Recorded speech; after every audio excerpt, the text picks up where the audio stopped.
I would say, someday I'm going to write a novel about you. And she would say in her Helen way, oh, pussycat. Well, I find that a delicious idea. I don't know that anyone wants to read about a Pippy Poo mouse burger like me. Yeah. And I beg to differ.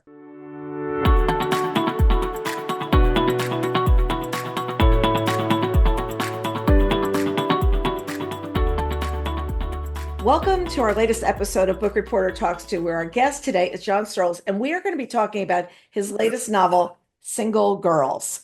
Oh my gosh. Now, John and I have known each other for a couple of decades. We Yes, a both, long a time. couple of decades.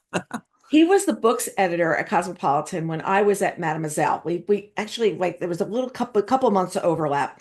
And then when we had our first book reporter office, it was a block away from the Hearst Tower.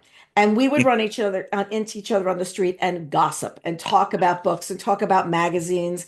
And we would be one of my favorite things is John's on the street. I'm going to catch up. And it's like we have to see what's going on. So we don't have our book reporter review ready yet, but I'm going to share some early praise for Single Girls. It's been named a best book of summer by Oprah Daily, Harper's Bazaar, and the Boston Globe. Not shabby. It's also going to be a book reporter bets on selection. Let me just throw that out there because I loved it. Library Journal is a star review that says Searles' a novel sparkles, a beguiling portrait of a woman who created space and a market for women's voices. Filled with iconic imagery from the era, as well as thought-provoking conversation topics, I agree, this novel successfully reintroduces Helen Gurley Brown to a new generation. And Kirkus, which never says nice things, but they do here, said exuberantly imagined Searles' affection for this period and his characters infuses the novel with a bright energy of a twirly vintage sundress. I think that is such a great line. That I know. intro, welcome, John. I've been looking forward to this conversation. I have been too, and I feel a little weird that we're not standing on 57th Street. We should have just Because getting from the office where we should have done it there. yeah, I thought you were coming back from lunch. Well, I saw John on the street and then we started Yeah, talking. That's what yeah, happened. exactly. But So thank you for having me, and thank you for saying all those wonderful things about I single girls. And I adore you, and I've adored our friendship for all these years. So you're and one of it's those really people, Carol. When I see you in New York, I just light up. I mean, I just get excited when I see you because I know we're just gonna have a real sweetness between us. So and we're gonna have really yeah, fast talk. We're gonna cover lots yeah, of topics quickly. And we're yeah, gonna go. And the thing about John is John can follow me from one topic to the next. I can go from here, he's there, then we're back, and he does the same thing. So yeah. So be so warned, people listening or watching this. be warned, be warned. So let's start by you telling us about Single Girls. Tell us about what it is. Single Girls is about set in the 1960s, and it's about Helen Gurley Brown. It opens just after the crazy success of her book Sex and the Single Girl, and she's receiving hundreds of letters from women around the country, desperate for her unique and candid brand of advice. And so she and her husband have this idea for a magazine that they call Femme, that they pitch all over New York, and everyone turns it down. Their last stop is Hearst Magazines, and they say, we're not going to give you Femme. It's too expensive to do a startup. You've never been a magazine editor before, but we will give you this dying old magazine that we're probably going to close. It's called Cosmopolitan Magazine, and we'll see what you could do with it. And it's about Helen when she takes over Cosmo, the team of women she assembles to transform the magazine into one of the best-selling and certainly the most talked about women's magazines of all time. And it's really her life story and the story of the editors at Cosmo in the 1960s. Yes, and you hit it exactly right because that timing was so special. The timing of when she was doing this and then what Cosmo became. And I Yeah, remember, we would say it was for women 18 to 34, let's say. yeah, And then exactly. it was the Cosmo girl, but I was the Mademoiselle girl. And then there was the glamour woman. Oh, she was a little bit more married. And you could actually take all the magazines and have their identity. Like there could be 10 that were 18 to 34, but you knew what Cosmo was. You knew You knew, exactly who the reader was. yeah, they always said Cosmo was kind of like the outlandish but knowing older sister who was a Yeah. little, she was kind of the one they talked about, like, what is she up to? And so uh yeah, I was an editor there for many, many years, hired on Helen's last year. And I thought when I first started, well, I mean, I guess I didn't think this consciously, but looking back, I thought, well, what do this Helen Gurley Brown and I have in common? But it turned out we actually did have Mhm. a lot in common. Yeah. And I used to say to her, I always I would say, someday I'm going to write a novel about you. And she would say in her Helen way, oh, pussycat. Well, I find that a delicious idea. I don't know that anyone wants to read about a Pippy Poo mouse burger like me. Yeah. And I beg to differ, you Yes. know. So we formed an unlikely friendship, and I always dreamed of writing this book. But as you know, I wrote kind of character-driven dark suspense novels, which I loved. But in publishing, they always want you to quote, stay in your lane, which I Hmm. hate that phrase. But Yes.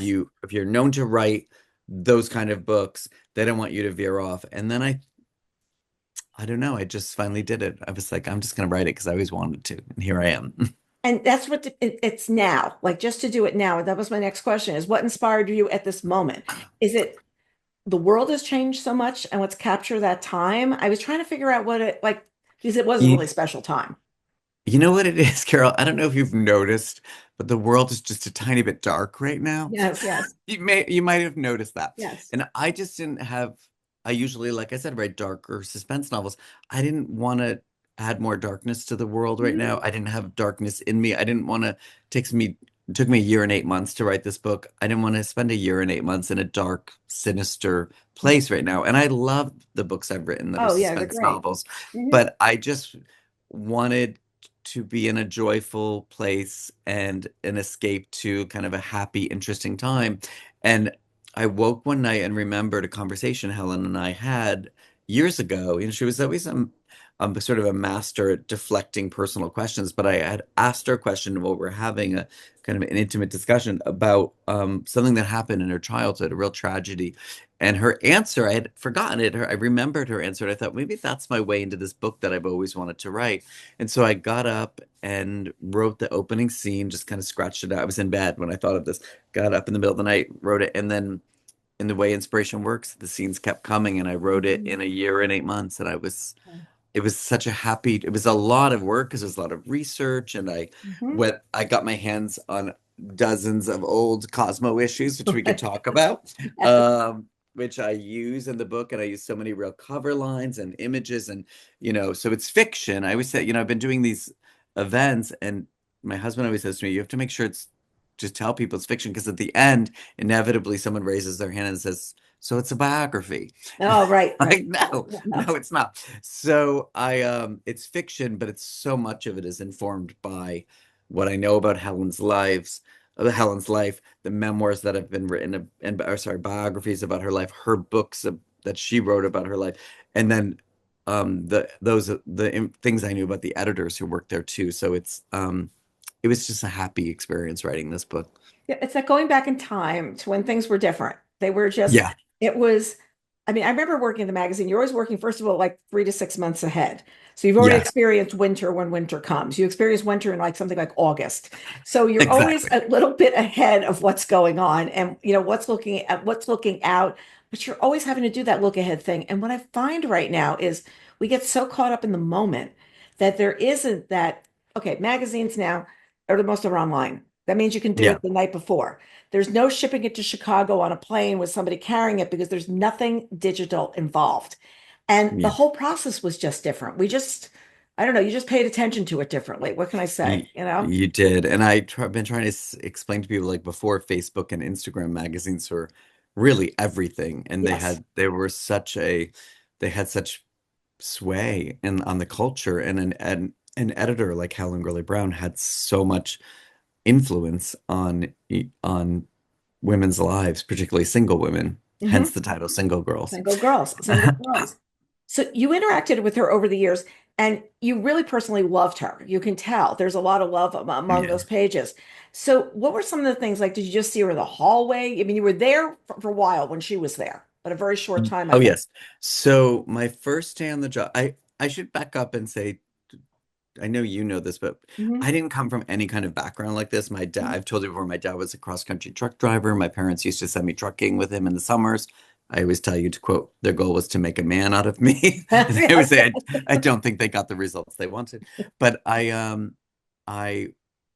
my sister my sister sadly died after her high school prom, and I had always wanted to be a writer. And after that tragedy, I moved to New York and just thought, I'm going to try to make this happen because Mhm. no one in my family went to college. Like being a writer seemed like this crazy, weird. fantasy. And so I was waiting tables. I got a horrible rejection for a manuscript of a novel I wrote while I was in graduate school at NYU.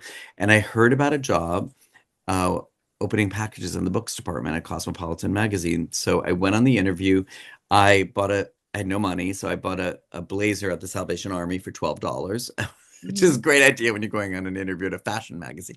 So I went, and a friend of mine, I said, I guess I need a resume. And she said, well, you're a writer. Writers don't have resumes. So I went on the interview, and the very glamorous books editor, who you might have crossed paths with, Betty Kelly, she said to me, well, where's your resume? And I said, well, I'm a writer. We don't have those. I think she felt sorry for me, Carol. She hired me. And my first day on the job was the day of the O.J. Simpson verdict. And there was one TV in the office. It was in Helen Gurley Brown's office. And at 1 o'clock Eastern Standard Time, we all walked into Helen's office. And I had never seen her before, but I knew of her because I used to read my sister's Cosmos. I would read, there was a lot of fiction, like Joyce Carol Oates used to write for Cosmo. They ran all this fiction back in Great the for day. you. And so I sound like my dad. I read Playboy for the articles, but you know, I would look at Cosmo for the fiction. Anyway, so that was when I first laid eyes on Helen, and like I said, I didn't think we had anything in common. But then, about a year later, she was moved into a figurehead position as the head of international because she was quite mature then. Mhm. And she would send me notes like that I have many of. I have some here. I should have thought to bring them so I could show them. Where she would write, "Oh, John, darling, I can only imagine how busy you are, but like if you have time, come see me." And I would go see her, and we would Wow. sometimes have lunch. We would sometimes just sit in her office and we just talk, and I realized we did have things in common, like one, our love of words. I'm a writer. I love words. She had such an unusual way of speaking. That's why the book Single Girls opens, with a glossary of Glossary in the Helen's beginning. uncommon words, because she would say mouse burger and pussycat and pippy poo and frippery and all these antediluvian, all these words. So also, I think growing up as a gay kid, I didn't know I was gay, but all my friends were the girls. And then working in an office full of women, all my friends were women. So growing up, I had two sisters and my mom. My dad was always on the road and my brother was always gone. So I was always around women. And so I just always connect better with women. And so Helen also loved really ambitious women. She was fascinated by young women in particular. So we shared that. And then think we also shared, certain amount of grief from our less than glamorous early years because Helen came from very humble beginnings and she Mhm. had a fair amount of tragedy and deep loss. Her father passed away really tragically, Mhm. and we shared that in common. But then we also had, finally, I will say this, a make something better of yourself kind of pluck that Mhm. I certainly had, and she had too. I mean, look at this woman. She worked 17 secretarial jobs. She worked her way up. Wrote this book that really shocked half the country. And then it sold something like 2 million copies in 2 weeks, Carol. Think of Wow. that. Even Wow. now, Even think of wow. that. Yeah, Wow. think of that. And so, and then she came up with the idea for this magazine with her husband, and they pitched it, and then it became, Cosmo. So, and for me, it was like I kind of left home, moved to New York, and like dreamed of being a writer, and then became a magazine editor and a novelist. And so it's just like I think we shared that like self-improvement, big dreams kind of thing. And so I just was always adored her, and she was certainly quirky, I know, and controversial, but we just had a really unlikely friendship. And so, And it was interesting because she came from Arkansas. It's not like she came from New York City. It's not like she came from, no. And she no. just decided what she was going to do. And you talk about her father's death and a huge impact on her. And you have that as a thread going through the book. It's definitely this thread going through. What made you choose to do that? Because it really draws you back to where she was and where a lot of her kind of like a holding back could have come from, but it didn't. Hers went Yeah. straight ahead. Well, so I was interviewed for a biography about Helen's life called Not Pretty Enough by Jerry Hershey. And she's a wonderful writer and wrote a really detailed biography of Helen's life. And so since I was interviewed for it, I was sent the biography, and then I kind of remember reading parts of it and just kind of carrying it with me, different thoughts. But her father died in a really tragic way. I guess I can Mhm. say it's at Sure. the start of the book, but he died in a freak elevator accident. Hmm. And she had said to me once, like, it haunted her Hmm. entire life. Hmm. And just remembering that, I thought, well, what would that do to a young girl? She was 10 at the time. 10, yeah. And he it was just a freak thing that happened. And what would that do? Especially because her mother, that biography is called Not Pretty Enough, because her mother used to tell her all the time, "You're not pretty enough," to her and her Hmm. sister. And Hmm. she always had this thing about like not being beautiful enough, not pretty. And that carried over into conversations. If you look, obviously I've read many interviews, watched many interviews online. I've shared a lot of interviews on my Instagram and social media where Helen's being interviewed by people, and she talks about how she was never felt beautiful or pretty. And so it was a real preoccupation. And a lot of it came from being left with just her mother's voice because her dad died. And Hmm. the mother and Helen and her sister growing up kind of without their father, and what that did, because then they moved to LA and that whole experience. And then, um, Helen did a lot of crazy things. She went to nude group therapy. Yeah, yeah. which is which is a scene in the book. Yeah. It was the late 50s in Los Angeles, and like, I don't know, it was a lot of crazy things were She would happening. try it. She would try. Yeah, Oh, wait, I she would heard about try it. this. Let me go do that. Let me It's see what supposed that to be impact will good. She be. was obsessed with self-improvement. Yeah. Exactly, exactly. Some may not remember her book, Sex and Single Girl, which you Yeah. talked about before, and it's really changed things so much because it was really, for those who don't know it, and there may be a lot of people who don't know it, it was single women not to rush into marriage on anyone's timeline and should enjoy their sex lives gloriously free of shame. Now, when did you first read that book? Did you read it when you Oh, first met her or knew I her? read it when I first started at Cosmo. Hmm. So I met her and I just became kind of enamored and I just was fascinated. And in a weird way, I was not a single girl in 1962. I wasn't even born in 1962, but it's a funny book, and it's, in a lot of ways kind of outdated, some of the things and ideas and notions, but there was something, like I'm saying, about the self-improvement, like, because, people always focus on the part of what she had Yeah, to say about sex, but yeah. she also had to say things about career and money and fitness and health and taking care of yourself and friendships. I don't know. And she just had this way of like speaking to you that it felt like a friend was talking to you. Hmm. And I found it inspiring. And I wrote at the time an essay for the Washington Post called My Life as a Cosmo Boy. And it was about how I came to work at Cosmo, and I started following the advice and like, I don't know, okay, maybe I'll try this shampoo. Okay, maybe I'll start doing some push-ups. Maybe I'll start, so in a weird way, it had an impact on me too, you know. It was like, yes, I can get beautified as well. I can do this as well, you know? The book polarizes the country. Some people think she's great. Some people think like what's going on. And it was a big part of her personality. But at the same token, it's like people all over the country could read this book and realize, wow, maybe things don't have to be the way they are right now. I'm a housewife in Iowa. I don't have to do these things quite the way they were. And I just think it's so interesting because what was polarizing then would be polarizing now. Like what? No, it wouldn't be.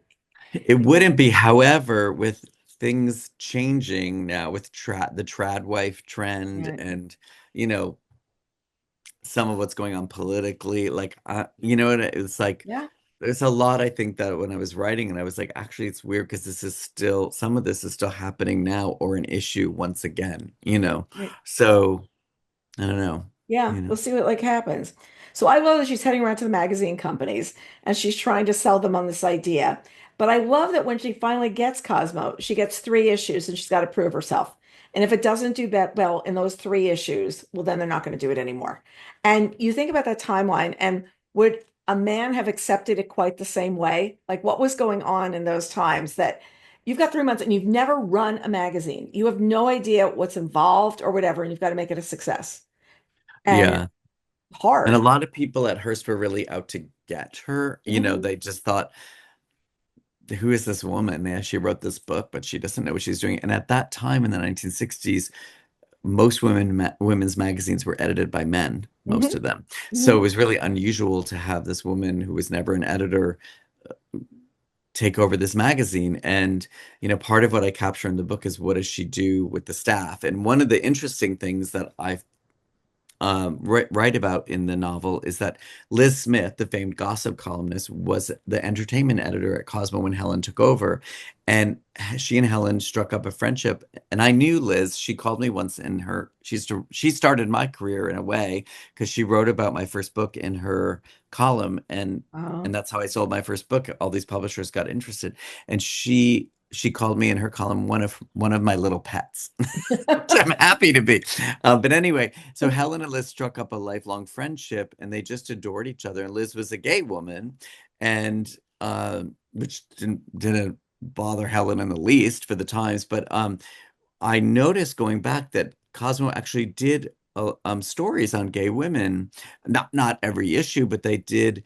They had this column that kind of reoccurred every few months where it was women kind of explaining their lives to other women because Mhm. Helen believed kind of if women understood each other better, it unified them in their cause. So they had these, I'm trying to see if I have any like, oh, like here's one. What it's like to be a Southern girl. Hmm. And they had what it's like to be a Black woman, what it's like to be, look, a lesbian woman, what it's like to be a Jewish woman, what it's like, they did, and it's an interesting column because they would find a woman who was what it's like to be a Catholic woman. So they'd find a Catholic woman for whatever. It sounds so not a big deal now, but then she wanted Yeah, kind of sure. women to understand each other. And I found that really fascinating. Uh, just that Cosmo did stories like that. But yeah. But it's interesting. She took over 19, or she started 1962. She was editor in chief till Yeah. 1966, She took over 1996, in she took over in 65. So she published 65. Sex Okay. and the Single Girl in 62. And Right. her first she took over, I think, in March or April of 65. And her first issue, I think, was July 65 that summer. And the first issue had a cover line about the birth control pill. It was like sort of cleverly worded, but it was about the birth control pill. And it sold like hotcakes, Right. it was amazing. So right from the start, she knew what she was doing. Which knew it from the book. And Yeah. she was there till 1996, if my Yeah. research is correct, Uh-huh. which is a very long reign in the world of magazines. And from there, I mean, there are places where you had a publisher a year. I mean, the next publisher didn't stay that long. And No. research, I think that she adapted to the times and adapted to what was going on and had her eye on the pulse. It wasn't just, this is the way we're going to do it. It's what are women thinking about today. I think she was curious enough. She was curious Yes. enough as an editor-in-chief to be able to do that. Yeah, she was always curious enough. And what was interesting back then is that editor-in-chiefs were really curators. It's like they were the algorithm. They kind of delivered.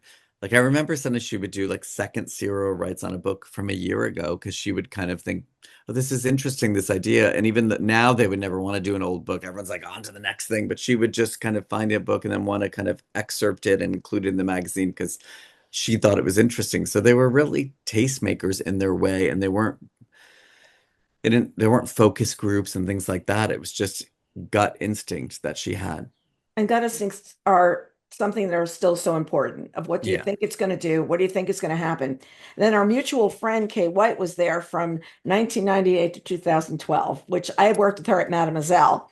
And I remember having conversations with her about the challenges of running a magazine that was that big, that there was Yeah. circulation was that big.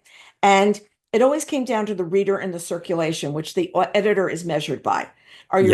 What are your numbers? What are your numbers? Yeah. Are your numbers off? Blah, blah, blah. Page count. What's going on with your page count? Is page count versus advertising? And how did that influence you later on as an author as you're trying to bring in readers to your books? Because it's really the same kind of a thing. You're looking for readers Yeah. the same time way they were. You're looking for a topic readers Yeah. are going to want. Yeah. You know what it is? Well, I always feel I have to write from a place of inspiration first and Mhm. foremost. I have to write from something I really want to be writing about, like single girls. But I also, before when I said I was writing, I got a horrible rejection. I tell people the story. I met a friend of a friend who was an editor at, I don't like to mention names, but the publishing house rhymes with Schmubble Day.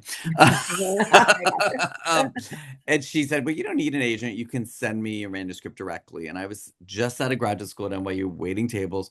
I remember printing the manuscript, saying a little prayer at the post office, sending it off. And a month or so later, I got it back in the box, the manuscript box, and I took it out. And there was kind of a polite letter just saying I didn't connect with the characters as much as I hoped best of luck. And I thought, okay. But then I took it out of the box and a little scrap of paper floated to the floor. And it was an in-house note from a reader mistakenly left in with the manuscript. And it said, and I quote, I could barely make it to page 60, and I feel really badly for anyone who has to read the whole thing. Wow. Yeah, Carol, I took to my bed. I would, I I can was like, understand that. I can uh, understand that. and then around that time, not long after, I just thought, I'm getting published is impossible and painful, and I love to write, but I guess I'll just write for myself. But I got the job at Cosmo, and that letter, you would think I would have thrown it away, but I have it, Hmm. and it reminds me I never want anyone to feel like I could barely make it to page 60. And the same with Cosmo, it was all about keeping the reader interested, which Hmm. I guess some people might think, well, that sounds, I don't know, too markety or too whatever, but I'm like, it is a form of entertainment. Yes, writing is an art form, and I have such deep respect for it. But I also think you want to entertain your reader. So I always ask myself the question, what is making the reader want to turn the page? And the editing Cosmo is the same thing. What's making them want to read the next paragraph? So Hmm. I think being a magazine editor and being a novelist, like that experience kind of informed how I write my books. And I try to, from page one, sentence one, paragraph one, engage the reader, pull them in. And I hope I did that with Single Girls, You did. You Mm, totally did thank you. because I just kept Thank reading and you. I was like, oh my gosh, these stories are so good. It's just Thank you. it's juicy. It's juicy Yeah. because and you were also seeing her being very serious and at the time and also the way everything from her marriage, like she doesn't get married in 3 seconds. She's No. saying this, you've been divorced. You're a marked man.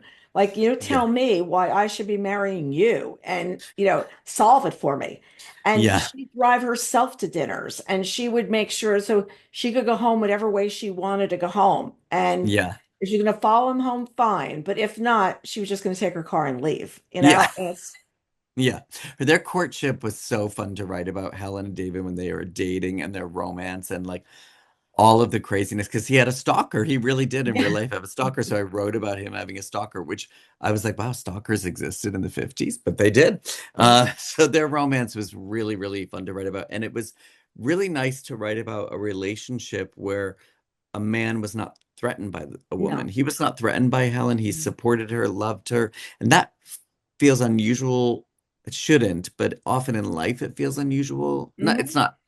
And also in fiction, I feel like you don't encounter it as much as I would like to encounter it. A man who just really loves his wife and was really proud of her and so fully supportive. And that was really great to capture in Yeah. Single Girls. Yeah. My husband's like that. Believe it, he really is like that, and he is super Yeah. supportive. He actually came to the first like book preview event that I did the other night, and he was like really like paying attention the whole time. And I was Oh, like, really? this is because he knows what I do, but had never like been He'd in the never right. done it before. He's not gonna. Yeah. Let's say he's not gonna give up an afternoon of golf to go over and watch me do something. But we were on the way home and we were going to do something, and it was just really interesting because when you have that kind of support and you have that kind of relationship, it makes such a huge difference because a lot of people are afraid, and they're afraid also about how they're going to appear around their house. And Yeah. I said to my kids, I worked so much when you were young. How did you feel? And my younger one goes. I got to go to the Harry Potter event for the last book and be interviewed for 3 television stations as I walked out the door. And you taught me about Pretty sound good. bites. And you told me what a Yeah. sound bite is because they said they want to interview them. And I pulled them. I go, no, no, no, no. Come over here. You're going to learn what a sound bite is. You got to learn what you're going to say. What are you going to say? You know? Yeah, exactly. Yeah. And as a result, it was, yeah, there were down times. There were things that didn't go well, but you have to see where you pick yourself up. And if Yeah, everything goes sure. perfectly, and I felt like with the two of them, that was it. He was constantly supporting her. He And really was. Yeah. mhm. Yeah. And she wasn't the So most gorgeous woman in the room by her own. I mean, she called herself a mouse burger. Mouse burger, that was her phrase. I know, but she worked on everything. She used to say, a woman can't sit around like a cupcake just waiting to be devoured. She has to make herself more cupcakeable all the time, And so, How again, can I do that? some people take issue with with her brand of feminism, but that's also what I write about in the novel is that she was controversial. Not everybody was signed up for what she had to say, but Mhm. a great many women did. One thing I included in the book, Carol, well, you saw this, is like I put, how can you write a book about Cosmo without putting a Cosmo quiz in the Yes, book? yes, So I I love it. put a Cosmo quiz using the actual cover lines from the 1960s. Because in the book, I use all real cover lines from the Yeah. 60s. And then I thought I want one thing I discovered was like, wow, they did all these kind of important stories mixed in with the kind of silly stories like why I wear my false eyelashes to bed or like how to be choosy about cheeses or these weird stories they would do. But then they would do stories on interracial marriage or like I said, gay women, or they did a story in this issue where they have it here about the women's house of detention. Do you know Mm. the Yeah, yeah, On yeah. Greenwich Avenue in the Village where gay women would be sent or single women would be sent sometimes, and it was this horrible place. And they did this huge story in this issue about it. So they the part of why I did that quiz was I wanted to kind of sneaky way of showing the reader. So the way it is, it's like you saw it, but for people Mhm. watching, um, imagine you're a woman in the 1960s. How, like, yes or no, would you be interested to read the story? And it lists for a few pages different actual cover lines that they did. And it was even things like in the 60s, how to get a divorce, how to buy a used car. Those, you couldn't Google that as a woman. And women, there wasn't a lot of information how to get divorced then, or Right, right. buying a used car, women were made to feel like that's a man's job. And so Cosmo was really there, kind of like, yes, there were the silly, sexy stories, but there were also like they did a huge map of the female anatomy, showing women, because Helen believed like, well, women need to know what their bodies are, and no one Hmm. tells them, Hmm. And so when I was researching the novel and writing it, I realized like, wow, there's this Cosmo gets a bad rap sometimes for being the sexy magazine. And yes, it's that. But there were all these other stories. So that's why I did the quiz. I thought it's a fun way to engage a reader. It's really unique. When do you read a novel with a quiz in it?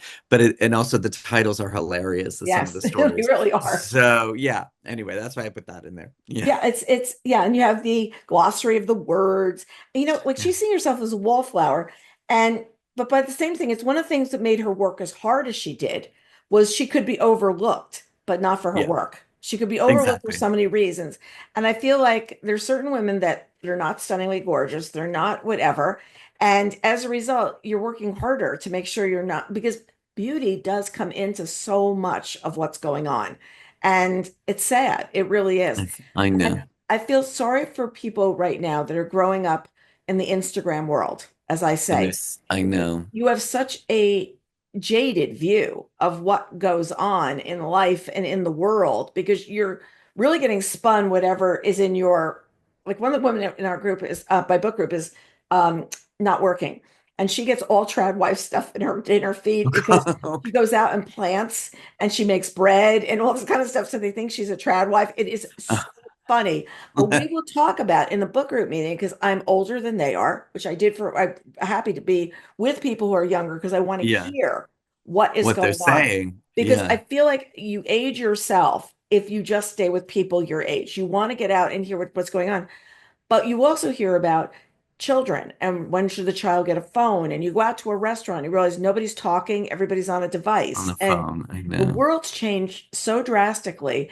And you would almost wish that Helen was here now. And what would those cover lines be? And what would she be I know. saying?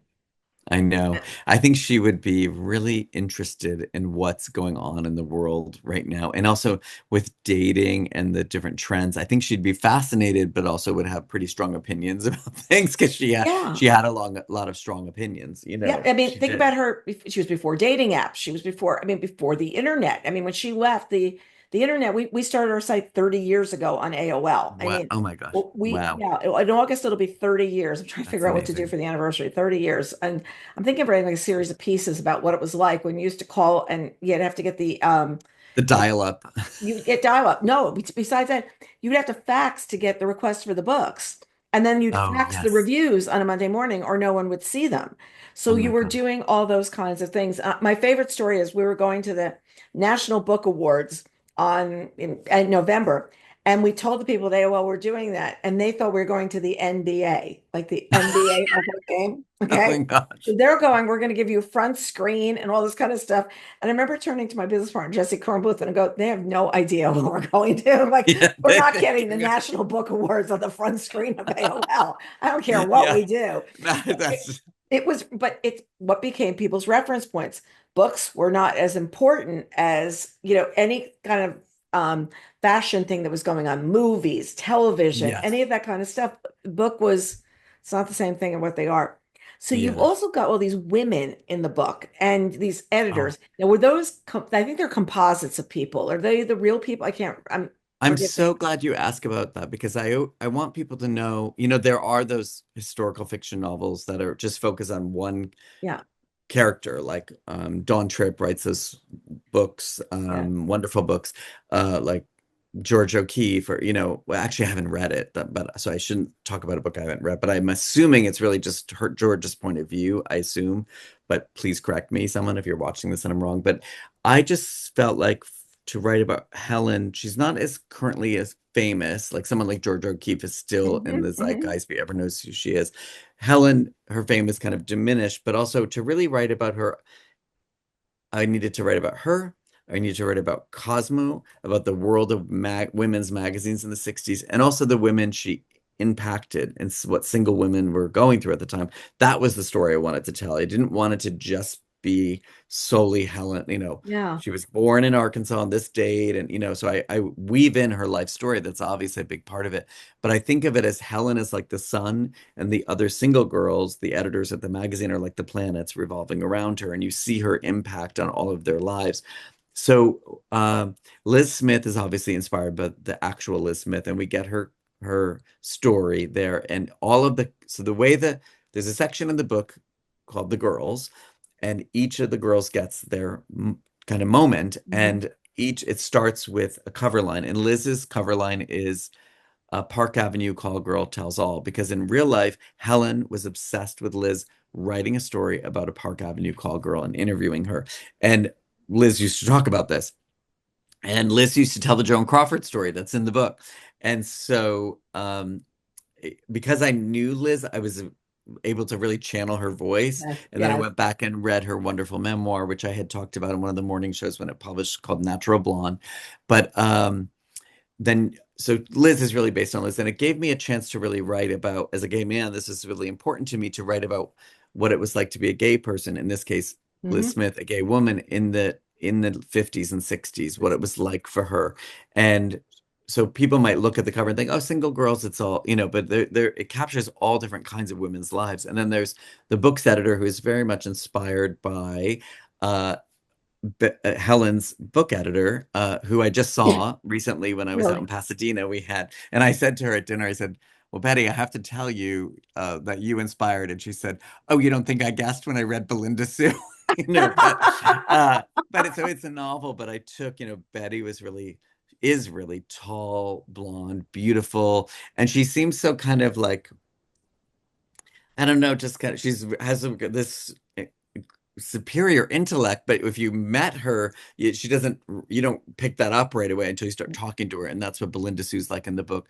And then Myrna was inspired, yeah. So they're kind of composites or inspired by certain people, but the narratives I created are really fiction. Yeah. Taking pieces of real life. I've been saying to people, like, if you ever watched like The Crown, how it's based on the royal family, but it's dramatized. So if this is dramatic fiction, I didn't want to write just a straight biography, and so it's taking everything I know about magazines, everything I knew about that world, about Helen's life, Liz Smith's life, and then putting it into a novel that I hope people just fall in love with and feel like Yeah. it's a great escape.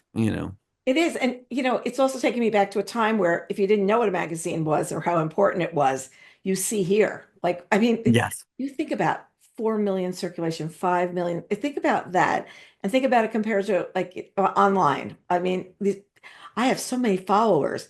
And I was looking the other day at some people, how many followers they have, and then looked at the clicks and the likes, and the numbers are so different from that. They're so Yeah, not the same. And you sit there sometimes and say, everybody is doing this because everyone is doing it. But are we moving the needle on anything or everything by what we're doing? We have I no, know. we have no I idea. know.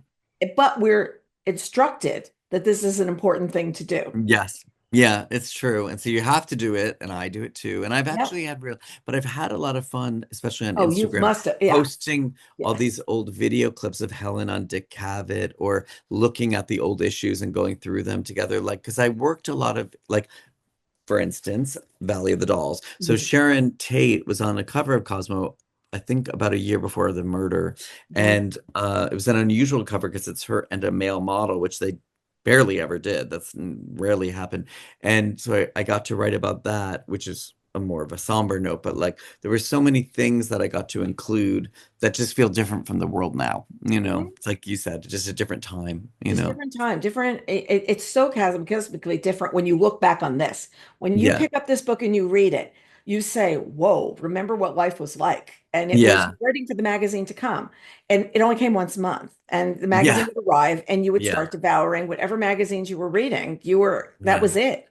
Yeah. It's Well, there's a scene at the end of the book that really where all the women are together and they're talking about how um someone says, do you ever notice how people go back and watch old movies and read old books or TV shows and reruns, but people don't really go back to old magazines? Because mm-mm. I often thought that in my many years in magazines, like, and so they talk about that, like, because I noticed when we worked in magazines, when we were like in the throes of getting an issue out, you remember, you were living and breathing it. And then, like, a few months later, I would pick up an issue that was just on someone's desk and it already looked kind of dated and old. It was such a Yes. weird phenomenon. And I always remember thinking that, like, and so they kind of contemplate the women and single girls, like, so if these stories and all these things we gave our lives to are forgotten, then what does that say about us? Are we forgotten? And so that was, I put that in there on purpose because to me, I remember that time, but I know a lot of people weren't around for it or don't remember now. And so I wanted people to kind of just know like that people gave their whole lives to doing this and it Yeah. had such an impact. And so I wanted to kind of capture that feeling in the pages of the book. So I'm so happy to hear you say that. Yeah, it's like cover lines. What we were going to draw people in, what we're going to get people. Then there was a guy at Condé Nast. I don't know if you had him too, named Mark Clements. And Mark Clements Oh, used to come yes. and do Yeah. his report. And like Yes. this page did not do well. And you just Yes. reading it going, oh, I'm gonna lose my job. People would be I know. like frantic. I was only in the fashion department for a couple of years, and then I moved to the business side. So I moved Yeah. downstairs to the business side after only 2 years. But it was really interesting because I'd still sit there and look at the cover credits, what clothes were on the cover, because that Yeah. was going to get a credit that could make or break a designer of whether they got the cover of the magazine. I Yeah. don't know. It's just like but she was talking about financial independence. Some of the things that many women were not thinking about. They were just weren't there. And No. you're right, there were such serious topics as well. Yeah. You also You, wrote about her trying out for a glamorous contest for more than 1 year. And I was like, which is who true, she does that? did. It says, I'll I go know. back. I'll try again, She tried it again and she got it the second time. She won it, which was great. You know what it was fun for me, Carol, is like whenever I do book events and I go on tour and it's usually women in the audience, they'll very sweetly come up to me afterwards and say, "You seem so like lighthearted and fun and but your books are really dark and creepy and I'm terrified to read them." And the people pleaser in me always kind of felt bad. I'm proud of my dark thrillery kind of suspenseful books, but I always felt like I let them down a little bit. So now I feel like when they say that, I'm like, I got the book for you. I got the I book. got a happy book, Yeah.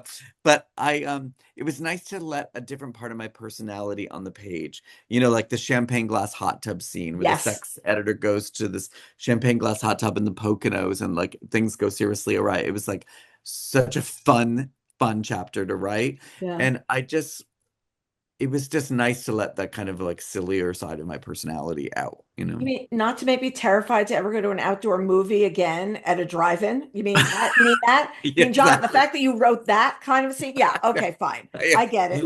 I Yeah. completely understand. I completely understand. I also love the line about plan dangling, like plan Oh, dangling. I yeah. just love that line. It's like, oh, let's plan, but we'll see. Yeah, dangle. Well, it's like this thing where in the novel, Helen says like, certain men are plan danglers. Like they dangle, oh, we should do this sometime. Oh, we should do that. And in the novel, David does that to her. We should do this, and then he'd go MIA for 2 weeks, and she's like seething, but she's like, well, we're dating, and then she's kind of questioning, like, do do I have a right to be mad? Do and then you can see, well, I hope when you're reading it, how all of this is stirring in her. So when she sits down to write Sex and the Single Girl, she's got all this material because she Right. dated so many men. And a part of the book, this kind of thing I put in was the idea of Helen's number. That we talk about that your number, what's your number? How many people have you been with? And she had a number that Right. she told some people. And so I for a long time in the book, she references the number, but I don't actually say the number for the Right. reader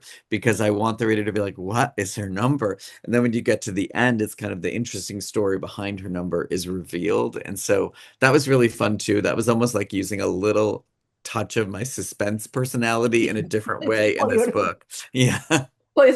I also loved, because you are a writer, that she said the unique experience in writing a book, you have this, is people, herself included, always seem to think it was a burst of inspiration, words poured out onto the page in perfect form, and then poof, the finished product appeared on bookshelves everywhere from sea to shining sea. She had one thing to say about that, ha, actually, these things, ha, ha, ha. The process was more like having a guest come in to stay what now she and David Palisade's home, a guest who demanded every iota of her attention, containing her thoughts, invading her dreams. Even when she stepped out for a small stroll or went to the office, the guest remained with her on her heels, hissing ideas and insecurities in her ear, or just plain guilting her for paying attention to anything else until she parked her tushy back in front of the typewriter. Boy, I wonder who else felt that way. You think, Carol? Does that seem a little like it came from somewhere? I wonder where. You know, Thomas, my husband, always says, your books are like guests who come to stay with us, and some stay longer than others. Because when I was working at Cosmo and I still talk about books on the Today Show, but I used to do it much more frequently. It was a lot. I was reading all the time, doing stuff, and trying to write a book in the process. And so the Help for the Haunted, an earlier book of mine, just took many years to write that book because I was doing 800 other things in addition to trying to just have a personal life and, Right. see friends and loved ones and my family. And so I love being a writer. I feel the luckiest guy in the world to be able to do what I do. But there are times where it does feel like, you know, Dun, dun, like dun, dun, dun. yeah, and it does feel like people like when you're doing an event and then people raise their hand like, you know, when's your next book coming out? You're like, and I know they mean well, but you're like, oh my When gosh, I leave the stage, da, da, da, da, yeah. da. And I also yeah, it's I like also I love just the okay.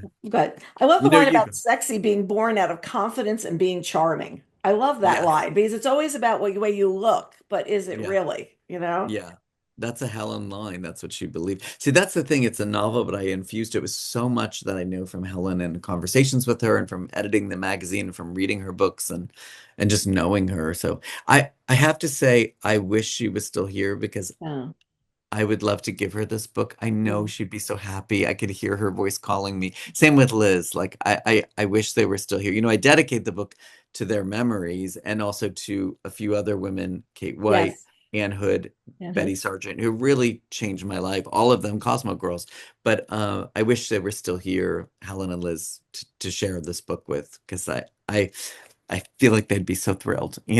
Well, it's interesting because Mary Campbell at Condé Nast, when she was Oh finally yeah. picked for Glamour, Mary Campbell hired me at Condé Oh, Nast. so she's in the book. Did you She's saw her in the name, right? book. So I Yeah. just sat there going, Mary Campbell. Now, I remember I worked at one of the Newhouse newspapers. My dad worked at one of the Newhouse newspapers, spent 5 years of college, like after high school through college, working at the newspaper. That was not your ideal summer job, was to be sitting in a newspaper. Yes, it Yeah. was great for career get ahead, but believe me, there was no sitting in the sun.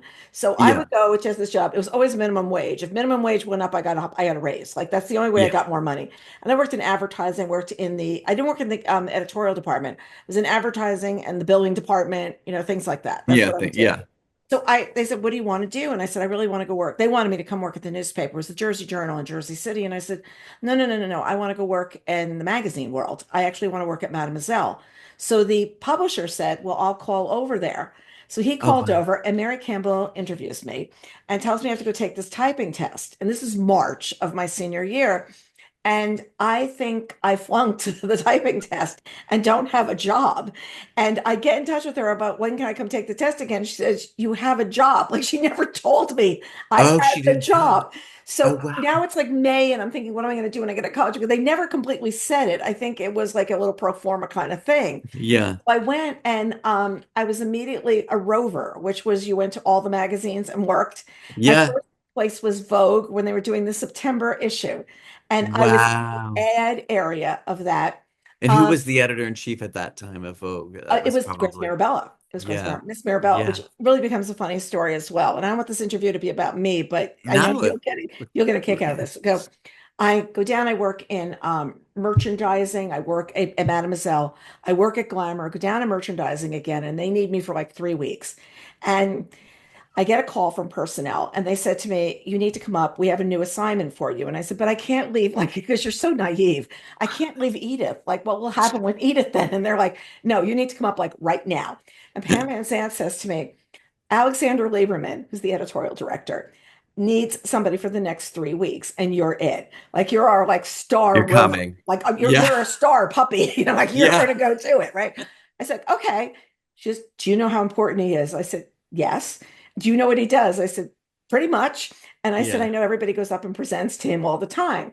So I go up and they said, "Go up and see where the office is." Like I couldn't find it on Monday morning, right? So I go up, see the office. I'm the second assistant. I'm not the first assistant. I'm the Yeah. second one. Okay. So I go in and meet that woman. And on Monday morning, he comes in. I said, "Hi, Mr. Lieberman. I'm Carol. How was your weekend?" Blah, blah, blah. And I get reprimanded that you don't talk to him. Okay. You Oh, don't you're not supposed to really talk talk. to me. This other person says it, not him. He seems perfectly happy to talk to Yeah. me. So during the first week, we talk a lot. The second week, we talk a lot. Cy Newhouse, who I knew through my dad, comes down the hall. Hi, Mr. Newhouse. How's your grandson?" Like I'm having conversations like I know these people. So he calls personnel and says, "Mr. Lieberman," and says, I want her. I don't want the other person when she comes back." So I'm like, "Oh my gosh." So I first say yes. And then I go, "Oh my gosh, I'm going to be up here like all alone in this, like I'm outside. I'm not in like Yeah. little, I'm in this bay by myself. And I don't think I want to do this." So I went in and I said, "You know that magic thing you do when you close the door? Could you do that? Because you're probably never going to want to do this again once you hear what I have to say." I said, "I really want to do this. I'd love to do it, but I would only know your world and I want my own ship. Like I want to have my own ship someday." So I really have to tell you this. So Good for he you. says, "Okay, my darling, do you know that anytime a note went out that I was promoted for the next 17 years that I was a Condé Nast, I would get a note from him. 'Is this your ship? Did it come in? I hope so.'" And I Oh, still keep those oh. notes because it was like he really cared. He really cared Yeah. about what was going on. There's one That's time we went uptown and he says to me, I was talking about something at the Met, and I hadn't been to the Met to go see this exhibit. And he said, "Did you see it?" And I said, "No." And the other person was going on and on and on. Got out of the car and he goes, "Do you think that they saw she saw it?" I go, "No, there was no way." And he just started laughing. And he goes, "See, this is what I missed, is that you would be really real about that." So it's off topic of the book, but I figure you'd get a no, kick it's out of okay. it because it's Yeah. like, No, it's part of it is not off topic because it's about that world that we were in. And it was there was an element that was cutthroat, but there was also an element I find in talking about the book, um, is really about your work family. Like I mm-hmm, think anyone who's had a work family, that's kind of what this book is about. mm-hmm. One of the things is like these women who really bond during a time in the 1960s and how they become each other's work family. That I felt like that. Did you feel like that at Mademoiselle? It Oh sounds like yeah. you and My you best know, friend is the person I met, all those years ago when I was at the yeah, magazine. it was And special. Yeah, it was really, really, it was a very, very special time because you were also all on the same wavelength. You were all doing the same things. You had the same mission. It was mission impossible some months. exactly. What you were going to Yes. do. It's like, "Oh, we Yeah. have nothing for that cover. Oh, we'll figure it out. And Yeah.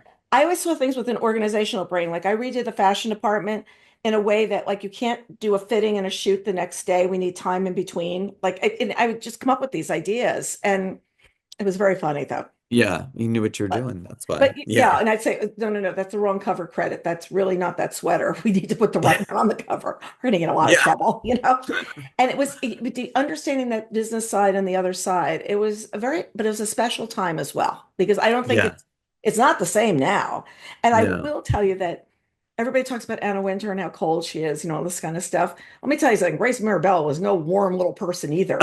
And she was Really. real nice when I was in Lieberman's office because I was the difference of whether you're going to the Hamptons on a Friday afternoon or not. Because I was doing his calendar for you to show. So everybody wanted like, Thursday afternoon so they Of could go course. away. And she would come up, "Oh, my darling, can I get on the calendar?" And I would.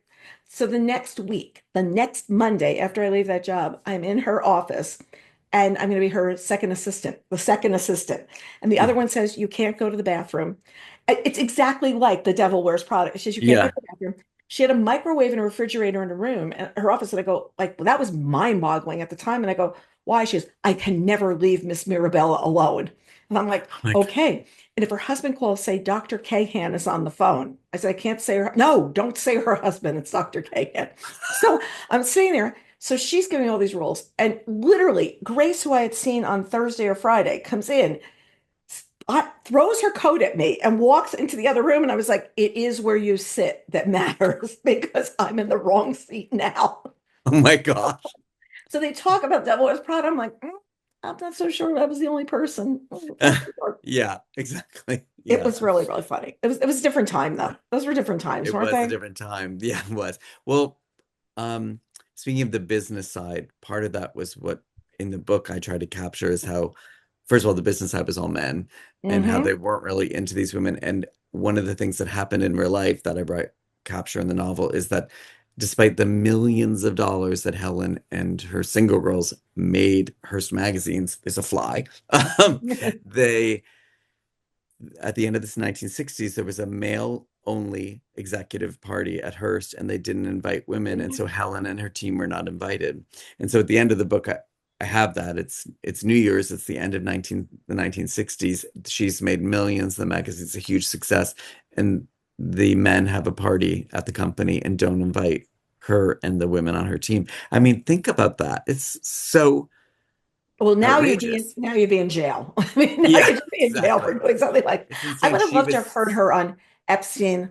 I would have loved to have heard her on so many things that have gone on with women through the years. I would love to yeah. hear their topics that you could just go back through the years and wonder what she would have said. Like, Yeah, she had like always had interesting opinions, that's for sure. interesting opinions. So was this all plotted out, or did you write as you went along? I didn't write an outline, but I um loosely kind of had ideas of where I wanted to go, and I knew I wanted to write about each of the women. And it's the book has an unusual structure because it really opens with Helen and her childhood and the day she's getting the magazine and then figuring out who her team of women are going to be. And then it breaks and goes to the girls in each of Mhm. their stories. And then you get Helen's kind of diary in between each of the girls, so you kind of see her thoughts on each of them, and then it goes back to Helen how that she met David. So it's an unusual structure, but I thought it would be really fun because I guess that's a little part of my suspense brain too, is like how to tell the story in such a way that I'm giving pieces, and you're kind of like, how does all this come together? And then I hope by the end people are like, wow, it was really satisfying to hear all of these women's stories, Helen's youth, Helen's romance, her marriage, the magazine, all of it, and it ends like I said, on New Year's Eve in 1969. And it's kind of like all culminates then. So it's a 1960s New York City novel, New you York know? City, and it's got the drum beat of exactly what's going on. A drum beat. Yeah. What's also interesting, she's buried in Arkansas. Like it's not in LA, Yeah. not in New York. She goes back to her roots, literally, Yeah. of where she Yeah. goes. I thought that was really interesting too. So, Yeah. title, Single Girls, always the title? Always the title. And there was a moment where someone at HarperCollins and Sales was like, oh, but there's that song Single Ladies. Will people get confused, I guess? And so we talked about there's like a fly in here that keeps flying. Do you see it on the camera? Yes, I Everyone's can around. see it on the screen. That's so hilarious.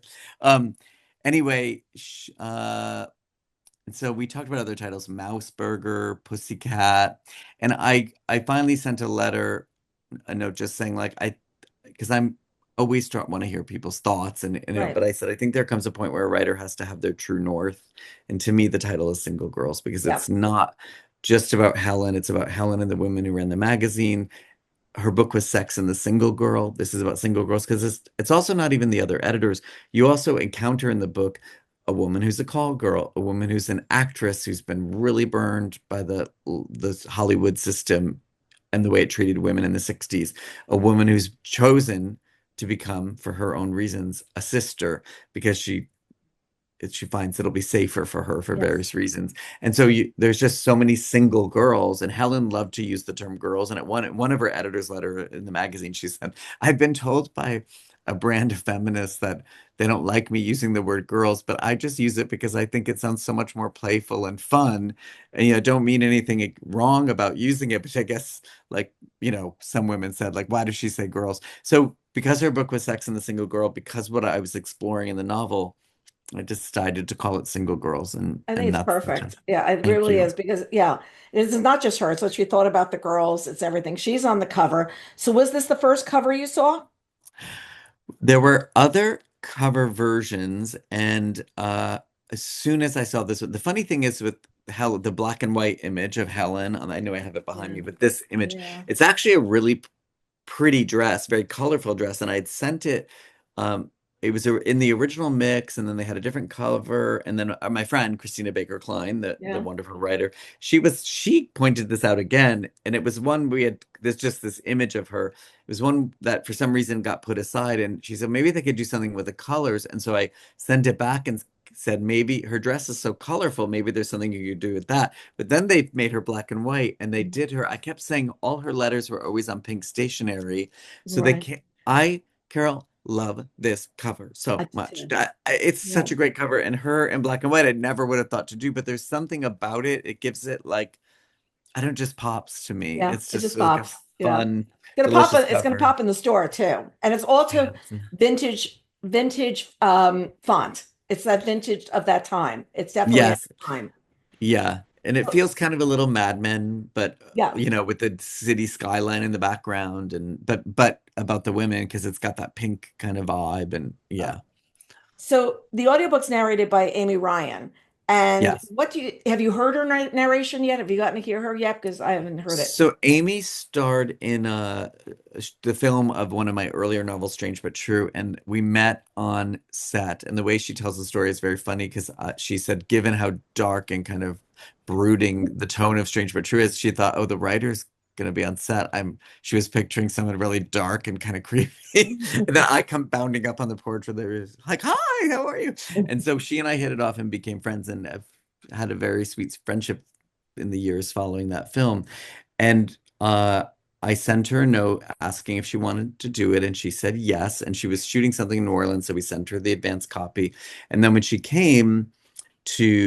in the studio, I came in one day to record a conversation with her and to read the acknowledgments and the author's note at the end, because I have as you know, a big author's note at the end, and kind of Yeah. explaining to people Yeah. how I came to write the book, my approach, certain things I condensed or fictionalized, just so people kind of understand what's what.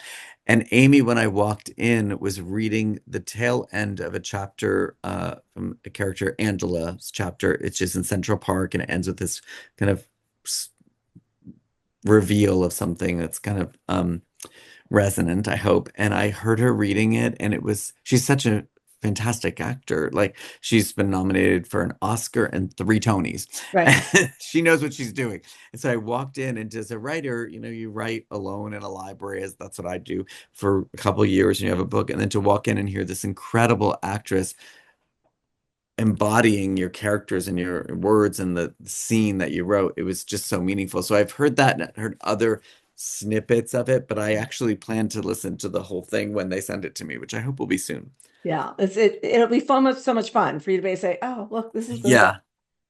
All right, I'm not going to ask this, but I'm just going to say, do you know what you're going to do next? Besides going on Uh, the road, you have yeah, I'm Eddie. going on tour. I'm going on tour, Yes, massive kind of a tour, crazy tour, and massive quite tour. a tour. And Thomas is going to join me, my husband, for part of it to just make sure I don't collapse with all the travel.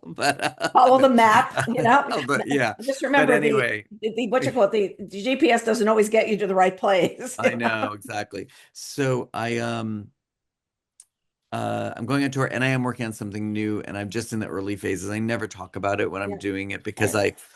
I always tell people give it to the page. Like when I meet people who want to write a book and they say, oh, can I tell you what it's about? And I'm like, actually, don't write it down. Don't. I feel like it lets air out of the balloon or something. I don't know. So Yeah, so yeah. that's definite. But Well, thank you, Carol. for all of our listeners, watchers, viewers, not watchers, viewers, readers, Yeah.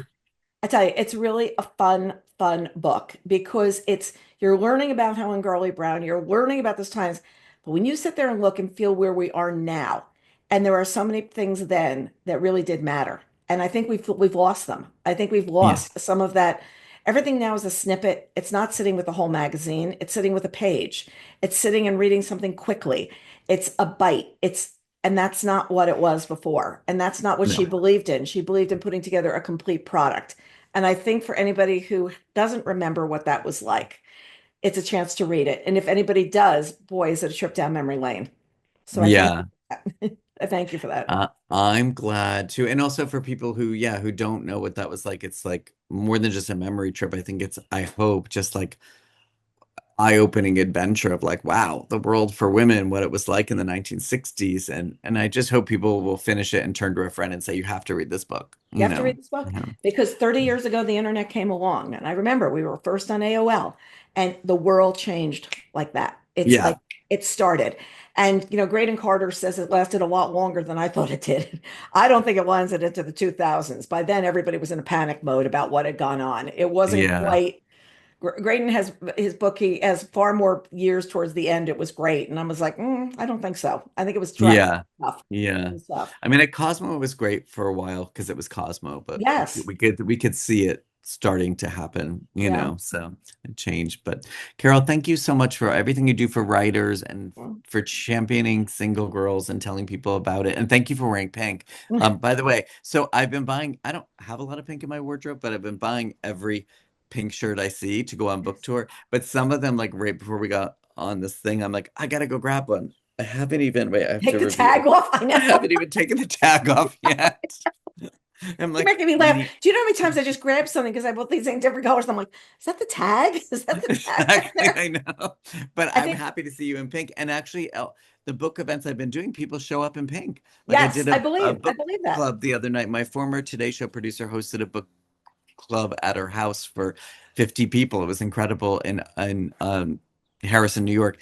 And half the women were in pink. It was amazing. So You're a trendsetter. Once again, a trendsetter, not you know, just I in never one. really cared that much about the or thought that much about the color pink, and now I love pink, and when I see it, it kind of stops me. It's a great It's a color. great shade there too, with the building against it and stuff like that. It's beautiful. Yeah, yeah. Well, So I'm anyway, looking forward to thank you. seeing you at an event Yes. and Oh, everybody check out his tour because he's going to be a lot of places. A lot of places. yes, yeah. Good. Go to my website or Instagram or Facebook or any of those places, and I hope to see people. I love when people come out and introduce themselves when I'm traveling. So be nice. Thank you, Fantastic. Carol. Thank you so much. And to All right. everybody else, we'll see you next time on Book Reporter Talks to.